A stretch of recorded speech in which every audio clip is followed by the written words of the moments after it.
Hay una historia japonesa, una bastante antigua, que siempre me ha llamado la atención. Un samurái, de estos muy orgullosos, ¿no? Le pide a un maestro zen, casi le exige que le explique qué son el cielo y el infierno. Ajá. Y el monje muy tranquilo le responde: «Eres un patán, no voy a perder mi tiempo contigo». Uf, directo. Imagínate. El samurái, claro, se pone hecho una furia, saca la espada, que lo va a matar ahí mismo, y el monje, sin moverse, le dice: «Eso es el infierno». Qué bueno.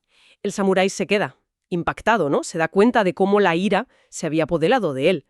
Guarda la espada, hace una reverencia, y el maestro remata: «Y eso es el cielo». Es una forma muy gráfica, sí señora, de empezar. La verdad es que esa anécdota captura perfectamente la esencia de lo que vamos a explorar hoy, la inteligencia emocional. Justo. Nos vamos a basar en las ideas clave de un libro que, bueno, marcó un antes y un después, ¿no? Inteligencia emocional, de Daniel Goleman. Exacto. La misión de hoy es, bueno, intentar entender qué es eso de la inteligencia emocional, porque a veces parece que cuenta más, incluso mucho más, que el famoso cociente intelectual, el CI, para tener una vida, bueno, plena. O simplemente una vida que funcione mejor, ¿no? Claro. ¿Y cómo se nota en el día a día? En las relaciones, en el trabajo, fíjate, hasta en la salud. La idea es, como dice Goleman, tratar de dotar de inteligencia a la emoción. Un poco como el maestro Zen con el samurái. Exacto. Vamos a ver un poco qué es, cómo funciona en nuestro cerebro, pero bueno, sin pasarnos de técnicos, ¿eh? Cuáles son sus componentes clave, cómo la usamos y, muy importante, si podemos mejorarla, si se puede aprender. Que esa es la gran pregunta. Es un concepto que en el fondo tampoco es radicalmente nuevo. Ya Aristóteles, fíjate, decía algo sobre la dificultad de enfadarse. A ver si lo recuerdo. Con la persona adecuada, en el grado exacto, en el momento oportuno, con el propósito justo y del modo correcto. Buf, casi nada. Ahí ya estaba la idea, ¿no? La esencia de la gestión emocional. Totalmente. Pues empecemos por lo básico. Siempre hemos pensado en la inteligencia como el CI, ¿no? Sacar buenas notas, ser brillante en los estudios. La inteligencia académica, sí. Pero claro, todos conocemos casos, o hemos oído hablar de ellos, de gente muy lista en ese sentido, que luego en su vida personal o social, pues toma decisiones desastrosas. Goleman cuenta un caso muy extremo, el de Jason H., un estudiante con notas perfectísimas que, bueno, que acabó apuñalando a su profesor por una nota. Tremendo. Muchísimo CI, pero la inteligencia emocional bajo mínimos. Exacto. Y ese es el punto clave. Un CI alto no te garantiza ni el éxito profesional, ni la felicidad, ni nada parecido. Muchas veces lo que de verdad marca la diferencia es eso que antes pues llamábamos carácter, ¿no? O madurez. Sí. Y que ahora podemos entender mejor como inteligencia emocional. Goleman, de hecho, la llama una metahabilidad. Metahabilidad. ¿Qué quiere decir con eso? Pues que es una habilidad que influye en cómo usamos todas las demás, incluido el propio intelecto. O sea, si gestionas bien tus emociones, si no te secuestran, por así decirlo, pues piensas con más claridad, tomas mejores decisiones. Entiendo. Condiciona todo lo demás. Exacto. Y Goleman identifica, bueno, basándose en el trabajo de Salovey y Mayer, 5 grandes áreas o competencias. La primera, y quizá la más importante, es la autoconciencia. Saber qué sientes cuando lo sientes. Eso es. Reconocer la emoción en el momento. Parece obvio, ¿verdad? Pero no lo es tanto. Mucha gente no tiene ni idea de lo que siente. Ya. O lo confunde. O lo confunde, o simplemente no le presta atención. Es la piedra angular. Sin esa conciencia, pues vas a ciegas, a merced de tus impulsos emocionales. Vale. Autoconciencia. La segunda. La autorregulación. La capacidad de manejar esas emociones una vez que las has reconocido. Y ojo, manejar no significa reprimir, ¿eh? Ah, importante matiz. Sí, no es tragárselas sin más, es, bueno, gestionarlas para que sean adecuadas a la situación, para que no te desborden, para que no te lleven a hacer o decir cosas de las que luego te arrepientas. Es también la capacidad de recuperarte de un revés, de no quedarte enganchado en el mal humor o la frustración. Aquí me surge una duda que creo que es bastante común. Se habla mucho de desahogarse, ¿no? De soltar la rabia para no acumularla. Golpear un cojín, gritar. Pero según esto, la clave no es tanto explotar como, bueno, gestionarlo de otra manera. Exactamente. De hecho, Goleman es bastante crítico con la idea de la catarsis entendida así, como simple descarga. Se basa en estudios que sugieren que, muchas veces, eso de golpear el cojín o gritar, en lugar de calmar la ira, en realidad la alimenta más. Anda. O sea que puede ser contraproducente. Puede serlo. Lo que parece funcionar mejor es, primero, ser consciente de la ira. Volvemos a la autoconciencia. Segundo, intentar enfriar la respuesta fisiológica, distraerse un momento, respirar hondo, esperar a que pase la primera descarga de adrenalina. Darte un tiempo, ¿no? De eso. Y tercero, y esto es crucial, cuestionar los pensamientos que están alimentando esa ira.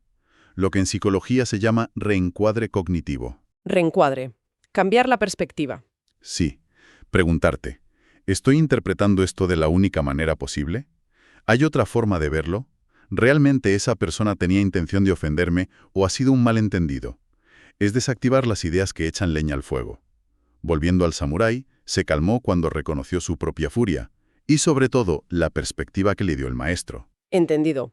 No alimentar al monstruo y buscar otra mirada. Vale, autoconsciencia, autorregulación. La tercera competencia. La automotivación.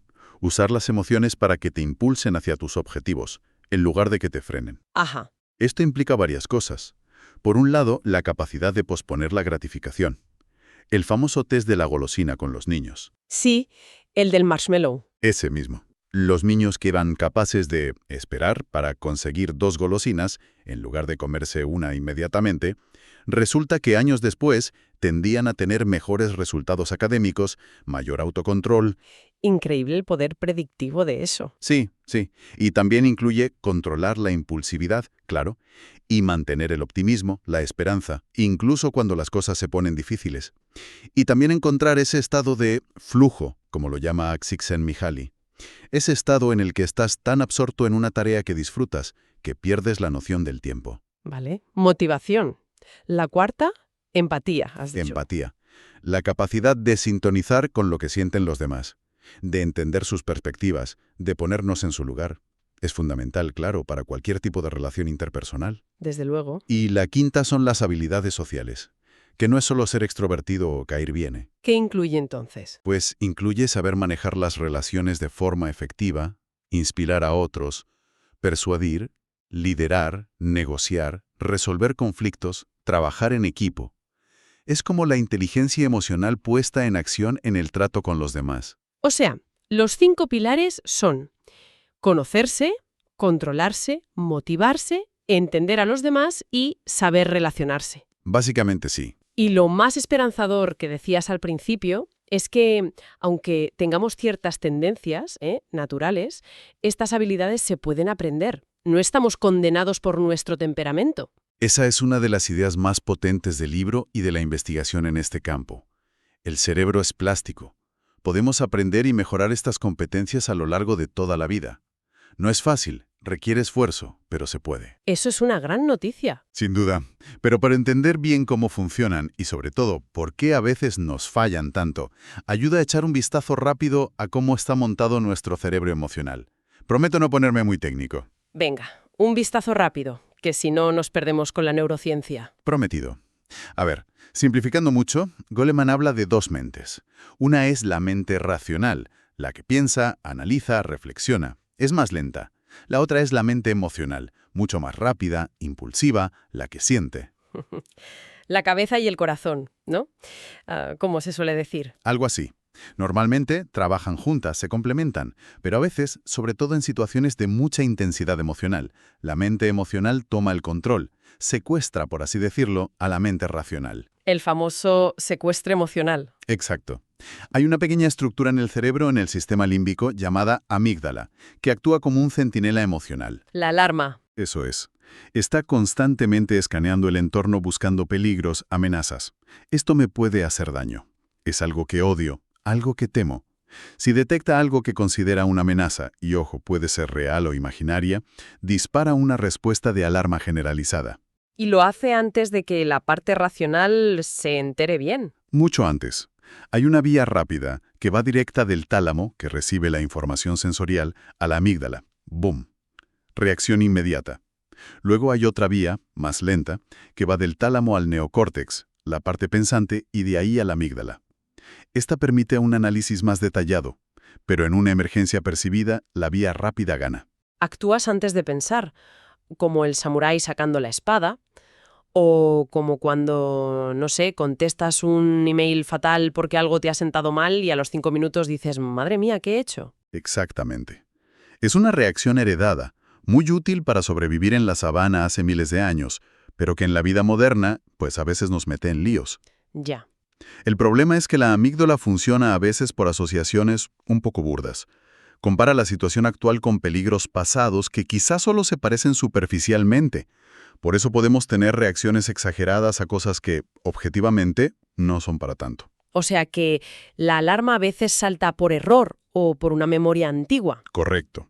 Por suerte, tenemos otra parte del cerebro, sobre todo en la corteza prefrontal, los lóbulos frontales, que actúa como digamos, un gerente emocional. El que pone orden. Intenta poner orden, ¿sí? Intenta calmar a la amígdala, sopesar las cosas, evaluar la situación con más lógica antes de actuar. Modera las reacciones emocionales. El freno de emergencia, podríamos decir. Podríamos. Y fíjate, esa zona prefrontal es también donde reside nuestra memoria operativa, la capacidad de mantener información en mente para trabajar con ella, para concentrarnos. Ah, claro. Por eso, cuando estamos muy nerviosos o muy enfadados, nos cuesta pensar con claridad, como antes de un examen importante, ¿no? Precisamente. La emoción intensa, sobre todo las negativas como la ansiedad o la ira, interfiere directamente con las funciones cognitivas del neocórtex. Puede bloquear nuestra capacidad de pensar, de planificar, de recordar. Vaya. Por eso, aprender a gestionar esas emociones, la autorregulación de la que hablábamos, es clave no solo para no hacer tonterías impulsivas, sino también para poder usar bien nuestra cabeza, nuestra mente racional. Vale, va quedando más claro. Hemos visto qué es la IE, los 5 componentes, un poco cómo funciona el cerebro con sus alarmas y sus frenos. Pero, ¿cómo se traduce esto en la vida real, en el día a día? Has mencionado las relaciones íntimas, por ejemplo.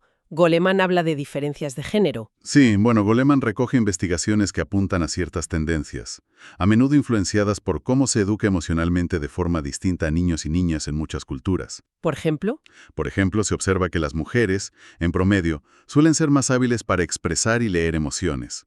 Son más conscientes de los problemas en la relación y buscan más hablar de ellos para solucionarlos. Mientras que los hombres, también en promedio, pueden tender a minimizar los conflictos o a retirarse si se sienten atacados o abrumados emocionalmente. retirarse. Sí, aquí entra un concepto clave que estudió mucho John Gottman, un gran investigador de parejas, el desbordamiento emocional, o flooding en inglés. Desbordamiento. Suena intenso. Y lo es una respuesta fisiológica brutal. El corazón se dispara, sube la adrenalina, te sientes literalmente inundado por la emoción negativa, normalmente ira o miedo, ante un conflicto que percibes como una amenaza total. ¿Y cuando estás así? Cuando alguien está desbordado, es casi imposible que escuche con empatía, que razone, que negocie. Está en modo supervivencia pura, luchar, huir o paralizarse. Gottman observó que esto era más frecuente en hombres en discusiones de pareja y que a menudo llevaba a esa retirada, a levantar un muro de piedra, stonewalling, como forma de autoprotección frente a esa avalancha emocional. Claro, y eso imagino que frustra muchísimo a la otra persona, que igual lo que busca es conexión o resolver el problema. Se crea un círculo vicioso terrible. Exactamente. Un patrón muy destructivo. ¿Y qué se puede hacer? ¿Qué recomienda Goleman o Gottman para romper ese ciclo? Bueno, lo primero es aprender a reconocer las señales de desbordamiento tanto en uno mismo como en la pareja. El pulso acelerado, la tensión. Y tener un acuerdo previo. Si uno de los dos se siente desbordado, se pide una pausa. Una pausa. Parar la discusión. Sí, una pausa de al menos 20 minutos, dice Gottman, para que el cuerpo se calme fisiológicamente. Durante la pausa, nada de darle vueltas al enfado, ¿eh? Hay que hacer algo que distraiga y relaje. Vale, calmarse. ¿Y después? Después, intentar retomar la conversación, pero aplicando otras habilidades de inteligencia emocional. Sobre todo, aprender a comunicarse sin atacar. Gottman diferencia muy bien entre una queja específica sobre un comportamiento, me molestó que no llamaras cuando dijiste que lo harías, y una crítica destructiva, que ataca a la persona en su totalidad. Eres un egoísta desconsiderado. Ya veo la diferencia. La queja se centra en el acto, la crítica en el ser. Exacto. Las críticas, junto con el desprecio, sarcasmo, insultos, la actitud defensiva, negar responsabilidad, contraatacar y esa retirada o muro de piedra, son los que Gottman llamó los 4 jinetes del apocalipsis de las relaciones. Son predictores muy fuertes de ruptura. Uf, qué miedo. Aprender a quejarse sin criticar, a expresar necesidades sin atacar y a escuchar sin ponerse inmediatamente a la defensiva, bueno, requiere práctica, ¿eh? Pero es inteligencia emocional aplicada directamente a la pareja. Y funciona. Muy, muy útil. Y llevándolo al trabajo, ¿cómo se nota ahí la diferencia entre tener o no tener inteligencia emocional? Porque ahí también hay relaciones, conflictos, estrés. Se nota muchísimo. Piensa en un jefe. Un líder con alta inteligencia emocional sabe motivar a su equipo, entiende sus necesidades, comunica de forma clara y respetuosa, gestiona bien los conflictos, crea un buen ambiente. Uno con baja IE, pues puede generar todo lo contrario. Desmotivación, mal rollo. Exacto. Y también se nota en cómo se da y se recibe el feedback, la crítica constructiva. Una crítica hecha sin empatía, de forma vaga, culpabilizadora o sarcástica, puede ser demoledora. Goleman ponía un ejemplo, ¿no? Sí, el de un ingeniero que recibió una crítica súper agresiva y personal de un vicepresidente. Se centró en supuestos defectos de carácter del ingeniero, en lugar de abordar el problema técnico concreto y buscar soluciones. El resultado fue desmoralización total. Lo contrario a una crítica eficaz, que imagino que sería, pues eso, específica, centrada en el comportamiento o en la tarea, no en la persona, ofreciendo soluciones o apoyo, y hecha en privado y contacto, ¿no? Justo eso. Eso es aplicar la empatía y las habilidades sociales al dar feedback. También es fundamental la IE para gestionar la diversidad en los equipos de trabajo. ¿En qué sentido? Bueno, intentar eliminar los prejuicios individuales de raíz es muy difícil. Lo que sí parece más efectivo es establecer normas de grupo claras que no toleren la intolerancia, las bromas ofensivas, la discriminación, y fomentar activamente la empatía. Animar a la gente a entender perspectivas diferentes y que los líderes den ejemplo, claro. Crear una cultura de respeto. Eso es. Y luego está todo el tema de la colaboración, de las redes informales dentro de la empresa. La gente que es buena creando confianza, comunicándose bien, influyendo positivamente, esos suelen ser los trabajadores estrella. No son solo los más brillantes técnicamente. Son los que tienen buenas habilidades sociales y emocionales. Exacto. Saben navegar por la complejidad social y emocional del entorno laboral, tienen iniciativa, autocontrol, saben persuadir, crear consenso. Pura inteligencia emocional en acción. Tiene todo el sentido. Y mencionaste al principio la salud. ¿Cómo conecta todo esto con nuestra salud física? La conexión mente-cuerpo es, bueno, hoy en día ya no se discute seriamente. Sabemos que las emociones tienen un impacto fisiológico directo. Por ejemplo, la hostilidad crónica, esa ira contenida y constante, es un factor de riesgo conocido para enfermedades cardíacas. Sí. Sí, hay estudios muy sólidos al respecto. El estrés crónico, la ansiedad prolongada, debilitan el sistema inmunitario. Nos hacen más vulnerables a infecciones, pueden acelerar el progreso de algunas enfermedades, y la depresión, por ejemplo, se ha visto que puede dificultar la recuperación después de una cirugía o de un infarto. Vaya panorama. Pero, por el lado bueno, las emociones positivas también influyen, protegen. Sí, claro. El optimismo, la esperanza, se asocian a una mejor recuperación de enfermedades, a una mayor longevidad en algunos casos. No es que sean una cura mágica, pero ayudan. Entiendo. Y algo que es fundamental, y que Goleman subraya mucho, es el poder de las relaciones sociales. El aislamiento social es un factor de riesgo para la salud, tan importante como fumar o tener la tensión alta. ¿En serio? ¿Tanto? Sí. Sentirse conectado, apoyado por otros, tener relaciones de confianza, actúa como un amortiguador contra el estrés y tiene beneficios directos para la salud. Hay estudios impresionantes, como uno con mujeres con cáncer de mama metastásico, que mostró que las que participaban en grupos de apoyo emocional vivían significativamente más tiempo. ¡Qué fuerte! O sea que cuidar nuestras relaciones es también cuidar nuestra salud. Totalmente. Y esto nos lleva a la necesidad de que la propia atención médica sea más inteligente emocionalmente. Que los médicos y el personal sanitario escuchen al paciente, validen sus miedos, ofrezcan apoyo emocional además del tratamiento técnico. Eso mejora la experiencia del paciente y a menudo también los resultados. Está todo conectado. Lo cual nos lleva de vuelta a la gran pregunta. Si esta IE es tan crucial para todo, relaciones, trabajo, salud, y dices que no estamos predeterminados, ¿Cómo se aprende? Mencionaste antes la plasticidad del cerebro. Así es. Nacemos con un cierto temperamento, sí. Algunos bebés son más miedosos, otros más abiertos. Se ven diferencias desde muy temprano. Pero ese temperamento no es un destino inmutable. No. No. La experiencia, sobre todo la que vivimos en la infancia, va moldeando esas tendencias innatas. La familia es la primera y más influyente escuela emocional. Claro, ¿cómo nos tratan nuestros padres? Exacto. La forma en que nuestros padres o cuidadores responden a nuestras emociones, si nos ayudan a ponerles nombre, a entenderlas, a encontrar formas de gestionarlas, o si por el contrario las ignoran, las ridiculizan, las castigan, todo eso tiene un impacto enorme y muy duradero en cómo desarrollamos nuestra propia inteligencia emocional. O sea que unos padres pacientes, empáticos, que hablan de emociones, crían hijos con más herramientas emocionales. En general sí, fomentan la confianza básica, la curiosidad, el autocontrol.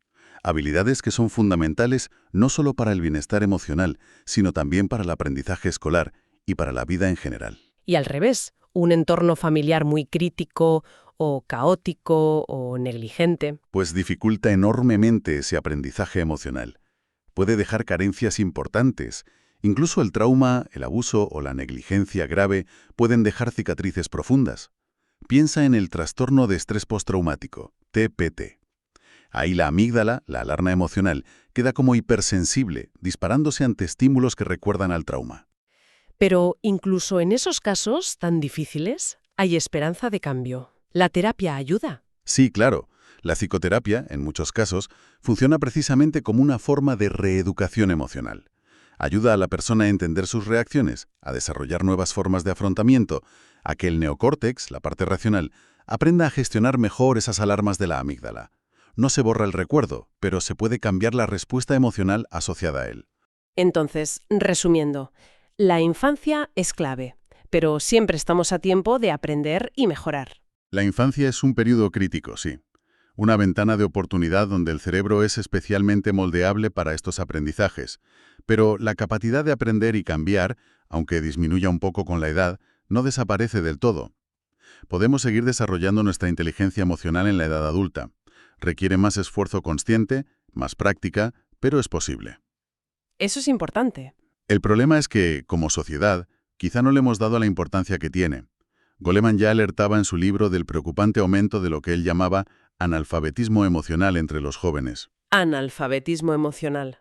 ¿A qué se refiere? Pues a la falta de habilidades básicas para reconocer y manejar las propias emociones y las de los demás. Y lo relaciona con el aumento de problemas como la depresión, la ansiedad, la agresividad, las adicciones, los trastornos alimentarios. En niños y adolescentes. Una tendencia que, lamentablemente, parece que ha continuado. Y él proponía como solución. La educación emocional en las escuelas. Exacto. Abogaba por incluir de forma sistemática en los currículos escolares programas de alfabetización emocional. Programas diseñados para enseñar explícitamente estas competencias: autoconciencia, manejo de la ira y la ansiedad, control de impulsos, empatía, escucha activa, resolución de conflictos. Enseñarles a ser emocionalmente inteligentes, vamos. Eso es. Hay ejemplos de programas como el Self-Science, que menciona Goleman, que han demostrado ser muy eficaces. No solo reducen problemas de conducta o violencia, sino que mejoran el clima escolar, la capacidad de concentración de los alumnos e incluso a veces el rendimiento académico. O sea que no es una asignatura María, sino algo con impacto real. Totalmente. Es una inversión en el bienestar de los individuos y a largo plazo también en una sociedad más cívica, más empática y menos conflictiva. Fascinante, de verdad. Queda muy claro que esta otra inteligencia, la emocional, es fundamental. No es que anule la importancia del intelecto, del CI, pero le da como la base, ¿no? El soporte para que todo lo demás funcione bien en la vida. Totalmente de acuerdo. Es esa capacidad de ser conscientes de nosotros mismos y de los demás a nivel emocional, de regularnos, de motivarnos y de manejar las relaciones de forma constructiva. Y lo más importante, insisto, es que es una capacidad que, aunque esté influida por nuestra biología y nuestras experiencias tempranas, podemos cultivar y mejorar a lo largo de la vida. Pues para terminar, como hacemos siempre, vamos a dejar una idea para que quienes nos escuchan puedan reflexionar. Si tuviéramos que elegir una sola de estas 5 habilidades emocionales, autoconciencia, autorregulación, motivación, empatía o habilidades sociales, para empezar a trabajarla activamente desde ya, ¿cuál pensamos que tendría el mayor impacto positivo en nuestra propia vida, ahora mismo? O también recordando eso de que el temperamento no es un destino final. ¿Qué pequeño paso, por mínimo que sea, podríamos dar hoy mismo para empezar a cambiar una respuesta emocional habitual que sabemos que nos causa problemas?